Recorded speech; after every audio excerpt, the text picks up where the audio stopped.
Hier soir, je regardais une intervention d'Oussama Ammar sur la rupture numérique. Alors pour ceux qui ne connaissent pas Oussama Ammar, c'est un entrepreneur, je vous invite à vous renseigner à son sujet. On aime ou on n'aime pas. La chose qui me paraît intéressante au sujet de cet homme, c'est qu'il a une très bonne rhétorique. Et c'est justement la chose qui va m'intéresser dans cette vidéo, puisque dans cette conférence que j'ai regardée, il se retrouve dans des questions-réponses face à un interlocuteur qui cherche à le déstabiliser. Et ça, c'est une situation qu'on rencontre tous dans la vie de tous les jours, au travail, dans nos études, même avec des inconnus quand on cherche à avoir le dessus dans une conversation. Et donc, ce qui m'intéresse dans la vidéo d'aujourd'hui, c'est de prendre cet extrait que j'ai choisi. Bien sûr, vous allez pouvoir, pour ceux que ça intéresse, regarder la vidéo en intégralité. Je vais vous sourcer ça dans la description de la vidéo, mais on va prendre cet extrait et on va analyser la vidéo point par point pour voir comment Oussama Ammar s'y prend pour défendre ses idées et avoir le dessus sur son interlocuteur. On l'a dit, hein, les startups, elles ne lèvent pas de l'argent en claquant dans les doigts. C'est pas si simple. Vous avez une vision un peu... Vous avez idéalisé un petit peu le tableau en montrant qu'on pouvait comme ça lever des ronds avec j'ai dit qu'on n'avait plus besoin de ronds. Je n'ai pas dit qu'on pouvait lever des ronds. Alors ça, il faut quand même... il ne faut pas faire miroiter aux gamins que c'est très facile, que ça va... Bon. Alors attendez... Attends, juste, je vais répondre par espace parce que je sens que ça va durer 15 minutes. Non. D'abord, c'est pas des gamins. Là, il se passe un truc, Oussama Ammar arrête la personne qui l'interroge, qui commence à partir dans une digression. Et c'est très intéressant, il l'arrête au moment où il n'est pas d'accord. Vous ne devez pas laisser la personne qui est en contradiction avec vous parler trop longtemps. Quand cette personne a la parole, cette personne a le pouvoir. C'est exactement comme dans un débat politique. Vous avez la parole, vous avez le pouvoir. C'est vous qui dites votre vérité, c'est vous qui faites passer vos idées. Or là, qu'est-ce qui se passe ? La personne qui pose la question, qui est le contradicteur, eh bien, il va déformer la parole d'Oussama Ammar, il va déformer son idée. Ce qui va se passer, c'est que s'il laisse passer ça, et qu'il laisse continuer le type, eh bien, ça veut dire qu'il valide ce que le mec vient de dire. Donc, c'est très important quand vous vous trouvez face à un contradicteur d'arrêter immédiatement la personne quand vous n'êtes pas d'accord avec lui pour remettre sur la table votre position et ne pas laisser croire aux gens qui vous regardent, au public en l'occurrence, que vous êtes d'accord et que vous validez ce que la personne a dit. Il y a une deuxième chose très intéressante qu'on peut dire au sujet de ce passage, c'est de regarder le langage non verbal d'Oussama Ammar. Il ne bouge pas, il ne bronche pas, il est là avec son micro, il est posé, très peu de mouvements dans la vidéo, très peu de mouvements sur son visage. Il va fermement mais calmement arrêter le mec, il va s'y prendre à deux fois, mais on voit très bien dans son langage corporel, dans ses expressions faciales, qu'il n'est pas du tout déstabilisé. Pourquoi ? Parce qu'il est dans son sujet, et ça c'est une chose qu'on peut dire quand même au sujet d'Oussama Ammar, c'est que là il maîtrise parfaitement ce dont il est en train de parler. Donc j'ai envie de dire que le premier point, avant de commencer à vouloir avoir le dessus dans une discussion, c'est d'être complètement certain et d'être sur son terrain et de défendre une chose qu'on connaît. Et les pôles de compétitivité, vous avez distribué 140 millions. C'est quoi la net asset value de ces 140 millions ?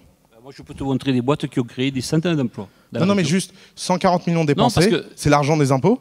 140 millions dépensés, c'est quoi le retour sur investissement ? Ah ben, il est vachement fort. Il est de combien ? Je peux te donner les chiffres. C'est ça le problème, c'est que vous ne le connaissez pas par cœur. Je te le ferai passer. Ça veut dire que c'est pas le cœur de la question. Et si c'est pas le cœur de la question, il y a un problème d'efficacité.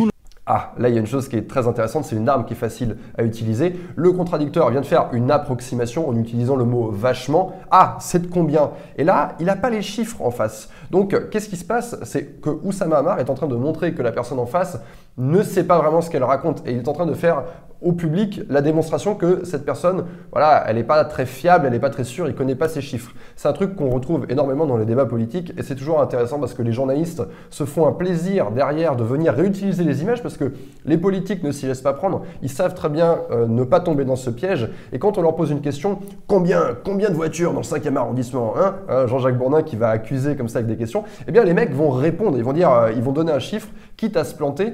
Et parce qu'ils n'ont pas envie de perdre la face en fait. Là, ce qui va se passer, c'est que en montrant qu'il ne sait pas exactement, ouais, j'en sais rien, allez, bim, deuxième manche de perdu.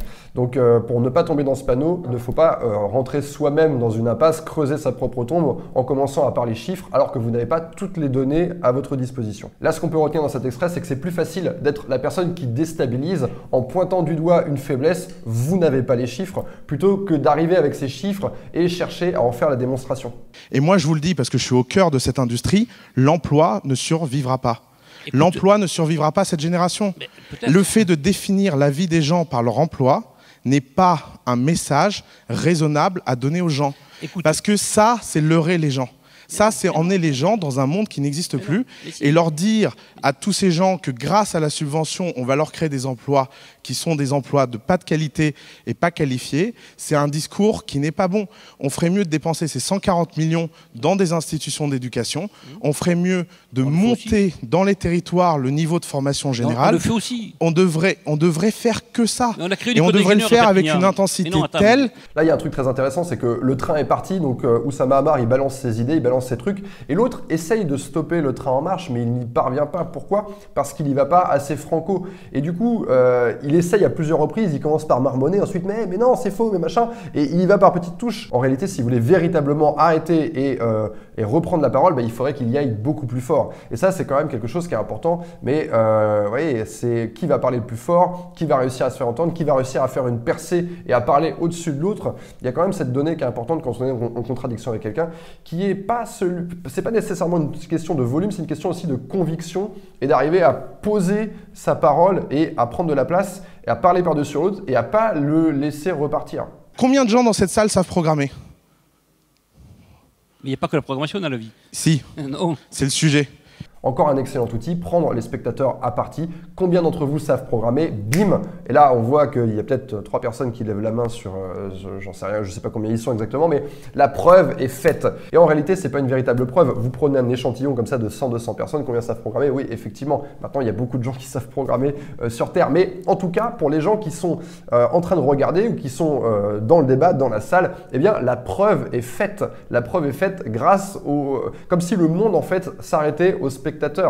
Donc ça peut être très intéressant, voilà, même s'il n'y a que 10 personnes autour de vous, de dire qui parmi d'entre vous a déjà tatati tatati tatata. Ok, donc vous voyez qu'on crée de la preuve en utilisant le public. Mais il n'y a pas que la programmation dans la vie. Si, c'est le sujet.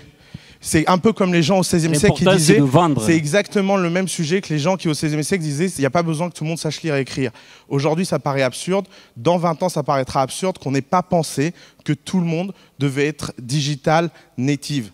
C'est ça le sujet de fond. Ça, c'est un outil vachement intéressant, le pouvoir de la comparaison. Il va avoir une idée qui est ici, à savoir les gens doivent savoir programmer. Et il va faire une comparaison avec, c'est comme au XVIe siècle, quand on pensait que lire et écrire, ça n'était pas important. Et tout le monde est d'accord avec le fait que lire et écrire, c'est très important. Donc, en faisant cette comparaison-là, son idée va venir se mettre au même niveau. C'est tellement vrai que c'est important de lire et écrire, il vient de faire une comparaison, donc maintenant, c'est tout aussi vrai qu'il faut savoir programmer. Et ça, c'est véritablement un outil puissant. Il y a une vraie manipulation qui est opérée ici, en fait. Comparez votre idée avec quelque chose qui est 100 fois plus puissant et les gens vont venir mettre votre idée au même niveau. Des vraies entreprises. Alors, tu vas me dire, l'industrie, c'est plus pour nous. Mais non, mais 20% de notre portefeuille est dans l'industrie.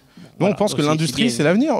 La robotique va complètement changer l'industrie. Absolument. On a l'une des plus grandes... Absolument. Dans notre portefeuille, on a l'une des plus grandes centrales solaires d'Afrique. Et là, encore une fois, on a un exemple où il ne laisse pas passer une chose avec laquelle il n'est pas d'accord. Il arrête immédiatement la personne. Ce genre de choses, ça ne coûte rien parce que vous arrêtez, vous reprenez votre position. Et en fait, dans l'esprit des gens qui vont regarder, même quelqu'un qui n'y connaît rien, qui va écouter ce débat, il va se dire, cette personne-là a plus raison que l'autre personne parce qu'elle est tout le temps en train de la corriger. Voilà pour les outils que j'avais envie de partager avec vous dans cette vidéo. Si vous avez le temps, je vous invite vraiment à aller regarder cette conférence. C'est intéressant, même si vous n'êtes pas très branché start-up, entrepreneuriat, etc. Il y a quand même des choses intéressantes. C'est quand même la beauté de la présentation d'une idée et il y a beaucoup de choses à apprendre justement sur la rhétorique en regardant et en cherchant à imiter. N'oubliez pas que c'est comme ça aussi qu'on devient bon. C'est en ayant différents exemples et en essayant d'aller piocher chez telle personne et telle personne, et bien des outils que vous pouvez vous approprier. Il y a encore plein de choses à dire dans ces extraits. Moi, je me suis concentré sur les choses que j'avais envie de partager avec vous, mais je vous invite à continuer la discussion dans les commentaires de cette vidéo. N'hésitez pas à donner aussi vos trucs à vous pour être plus persuasif, pour avoir raison et pour gagner les débats. Et moi, je vous dis à très bientôt pour une prochaine vidéo.